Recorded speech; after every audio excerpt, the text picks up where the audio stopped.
Anda ini ada hidup itu karena bukan diri Anda. Makanya kan tanya toh, siapa aku gitu. Siapa diri saya gitu kan. Anda bukan emosi, Anda bukan perasaan tadi, Anda bukan tubuh, Anda bukan pikiran, tapi Anda adalah hidup. Kita ini hidup, urip. Nek urip itu tidak kena siklus lahir, siklus mati dan penderitaan. Yang terkena siklus mati itu adalah diri kita, tubuh, emosi, pikiran yang terikat dalam gravitasi. Ini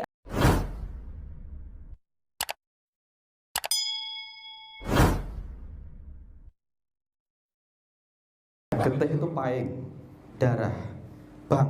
Paing itu bukan jenar tapi bang. Jenar itu kuning. Bang itu merah, duduknya di selatan.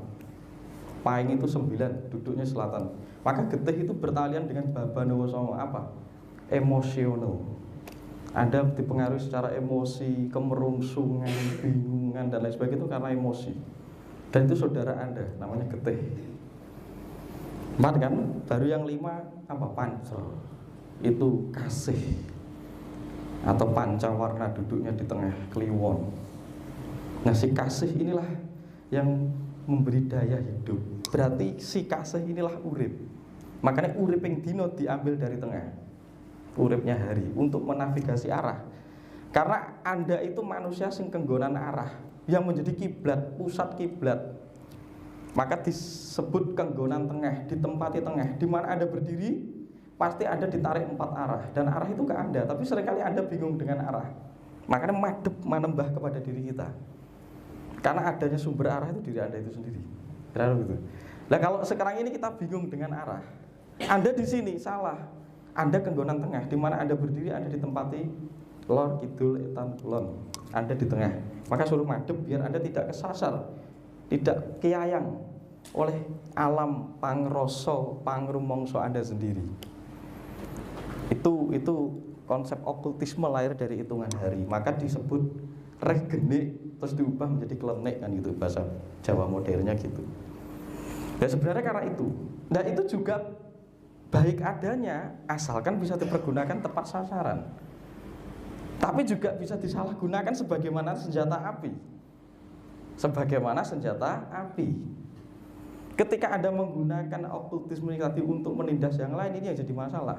Untuk ada intervensi berlebihan, untuk nipu orang, untuk melegitimasi, awas lo ya, wes wani karo aku, nek wani karo aku, leluhurku bakal ngantem kowe. Kadang kan kamu bilang gitu, iya nek aku terima nek leluhur, nek sing ngomong aku nggak terima kamu. Lah itu sebuah frasa penindasan itu sebenarnya. Kemelinti, dia tidak pede menjadi dirinya sendiri, padahal kamu harus being. Kamu harus menjadi dirimu sendiri, bukan menjadi leluhurmu, bukan menjadi ini dan itu. Tapi tidak menutup kemungkinan itu adalah kekayaan kita, okultisme itu tadi. Itu konsepnya gitu. Baru dikembangkan teosofi.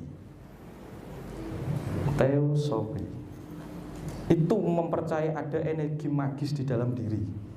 Masuk di dalam konsep Kawula Gusti. Kawula Gusti, manunggal dengan ada yang ada di dalam tauhid, gitu ya. Kawula Gusti, manunggal dengan apa yang di dalam. Itu teosofi. Lebih mencari sesuatu ke dalam, tidak keluar. Karena sejatinya arah itu kiblatnya di dalam diri kita. Itu juga kekayaan leluhur kita. Dengan konsep manunggal yang Kawula Gusti, mengumpulkan seluruh ilusi yang kececer di luar diri Anda. Di luar diri Anda. Jadi sedulur papat itu okultisme, teosofi Kawula Gusti. Sebenarnya baru wujud menjadi jawi atau karya teologi tentang penulisan yang bersifat karya tulis yang terlihat terwujud dalam bentuk yantra, tantra, yantra, mantra.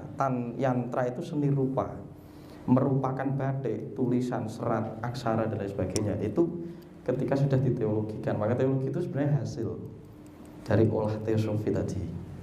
Terus sekarang yang diperdebatkan hanya itu, literatur tertulis, redaksi kitab, redaksi hadis dan lain sebagainya. Ngapain kita debatin itu? Cari ke dalam.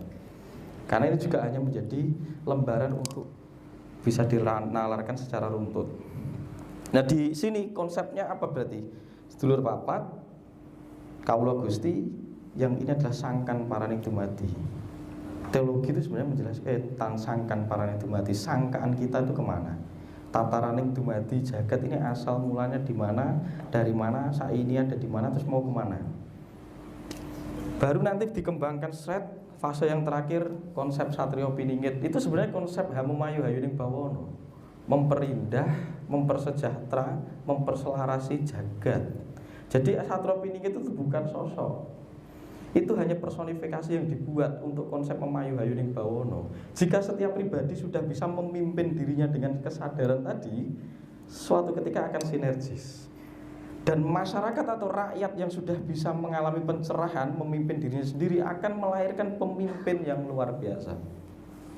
Itu konsep yang dibuat oleh orang Jawa. Sebenarnya salah satunya itu. Itu urutannya ya. Nanti kita bedah secara mekanisme teknis bagaimana untuk terhubung dengan sang sadar. Lalu ini juga bagian dari Kundalini Sakti. Kundalini itu bahasa Sanskerta yang datang dari India, Kundalini Sakti. Dalam tradisi kita, saya menjelaskan di Jawa Pertengahan, Kundalini itu apa? Digambarkan dalam bentuk sastra. Dalam pencarian Cupu Manik Astagina. Apa itu? Ada yang ngerti? Apa itu Cupu Manik Astagina itu? Nah, itu sebuah penganalogian tentang Kundalini. Ada sakrum mangkok di atas tulang Anda itu, tulang pangkal. Nah, itu menyimpan cairan namanya cerebrospinal fluid. Nah, itulah Kundalini. Dan itu harus tekan ke atas agar masuk melalui tabung prana dan membuka 10 dasa nafas, dasa udara, dasa bayu. Apa itu? Nanti saya ulas. Ada namanya prana, itu duduknya di jantung, udana di ubun-ubun, samana di persendian, biana di hati, kriyakara menyimpulkan sendawa dan lain sebagainya. Nanti saya ulas. Itu harus tekan karena perangkat-perangkat kita bertalian dengan cerebrospinal fluid. Dan itu bertalian dengan 7 spot cakra di dalam diri kita. Nanti kita ulas. Jadi ini saya praktiskan agar setiap pribadi bisa menemukan ini. Karena tubuh itu harus benar dulu tatarannya. Kalau tubuh tidak sehat, Anda sakit gigi, tidak mungkin Anda terhubung dengan sang diri sejati. Akan kesulitan. Nah, kita memiliki 4 perangkat di dalam diri kita. Satu adalah budi. Nah, ini mangkok kesadaran. Dicatat Bu. Ini tak dongengin didengarkan saja ben gampang. Nanti jadi hafalan ya. Terus sampai bakar terus dirajah itu. Budi itu kesadaran. 2 adalah cita, itu ingatan, memori ada di dalam diri kita.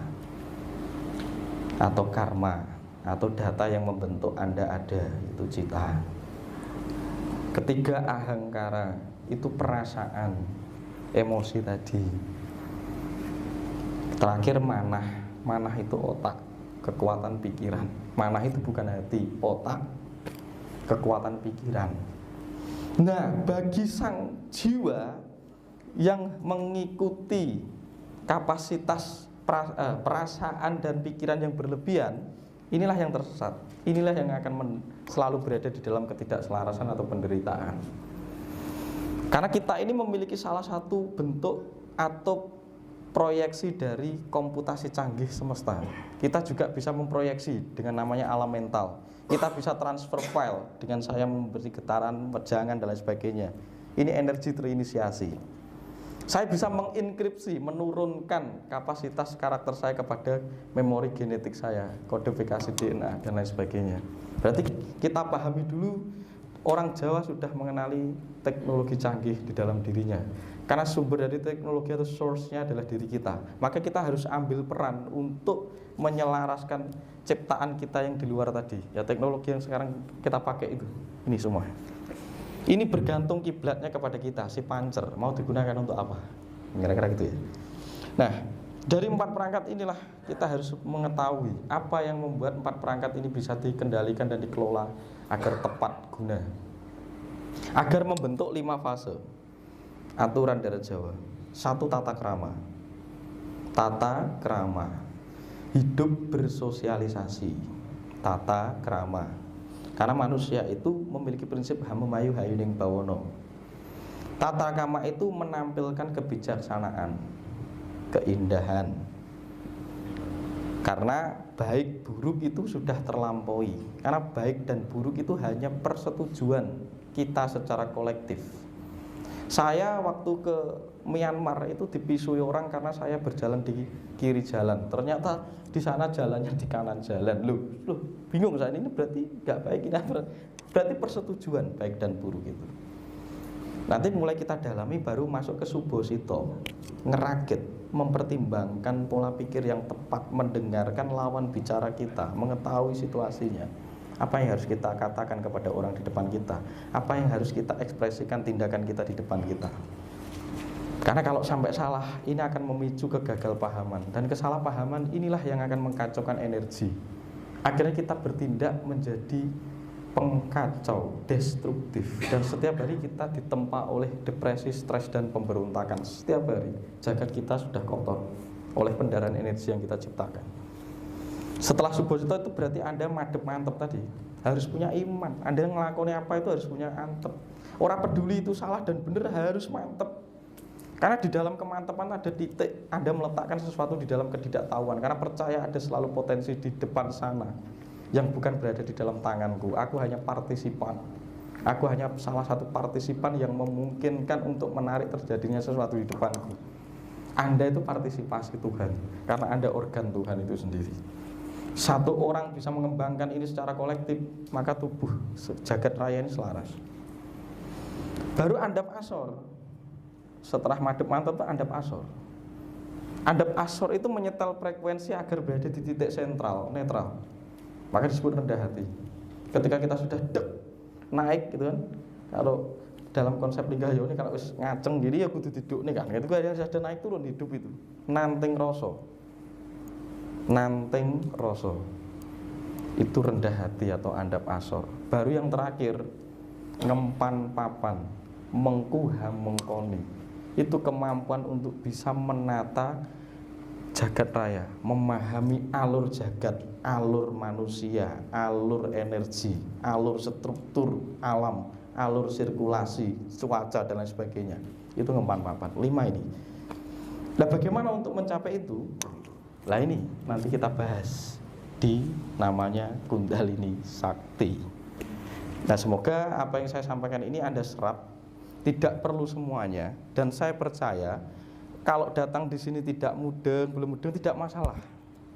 Karena terkadang otak kita itu belum bisa menalarkan, tapi Anda sudah menyerap itu di dalam kodifikasi gen Anda yang memendarkan energi. Karena kita adalah sekumpulan sel cerdas. Sel cerdas. Sel kita ini jadi bobrok karena banyak didoktrin dan indoktrinasi yang tidak selaras.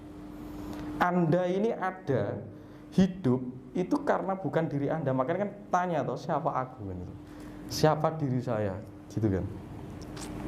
Anda bukan emosi, Anda bukan perasaan tadi, Anda bukan tubuh, Anda bukan pikiran, tapi Anda adalah hidup.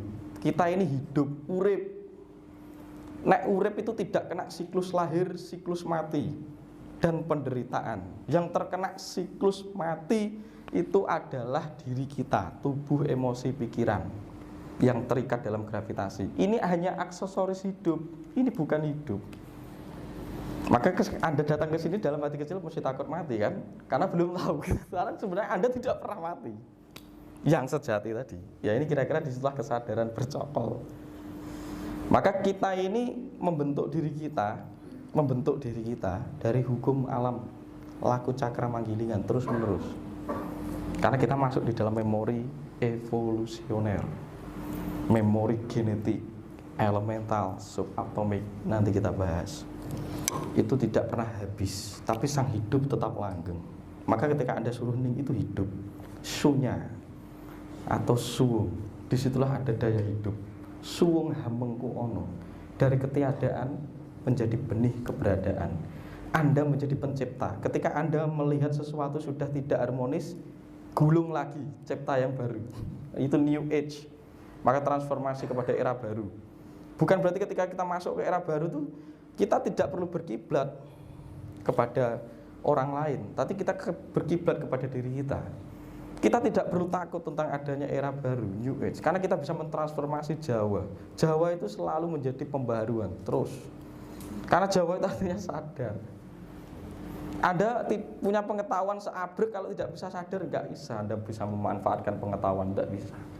Pengetahuan itu hanya ada di tabung memori Anda, hanya berada di perpustakaan Anda tidak pernah bisa mengimplementasikan. Maka butuh kesadaran untuk mengaktualisasi pengetahuan yang Anda anggit, yang Anda cari, yang Anda pelajari tadi.